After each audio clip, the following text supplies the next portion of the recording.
Hello, my name is Stephanie Nixon and this is my poster on implicit bias.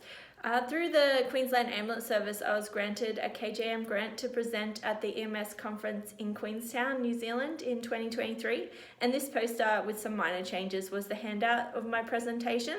I wanted to create something bright, colourful and attention-grabbing to start a conversation on implicit bias and how we as clinicians can help improve the trajectory of our patients, especially patients who are susceptible to implicit bias. I chose the idea of a pencil as our implicit bias aren't permanent. We can put strategies in place that eliminate and reduce them. We all have some form of level of implicit bias, me, you, your friend Steve.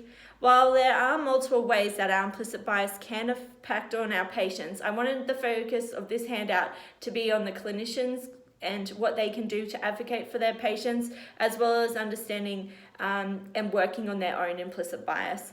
So it's important that we advocate for our patients, and we can do this by using patient-first language, eliminating pejoratory terms, using inclusive language, avoiding labels, eliminating weaponizing quotes, avoiding patient blaming, and not leading with social identifiers.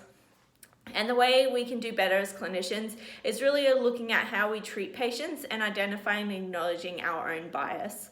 So we need to constantly be working on improving our implicit bias, which can be done by using reflective practice, understanding the patient's point of view, spending more time with patients of different backgrounds, and by practicing mindfulness.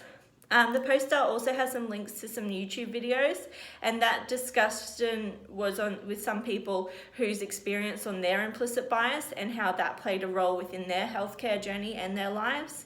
There's also a link to the free Harvard project Implicit, which helps you identify your own personal bias. So I really hope this poster can spark some talk on how our implicit bias affects our patients, how we can help advocate for patients, and what we can do as clinicians to better ourselves. Thanks.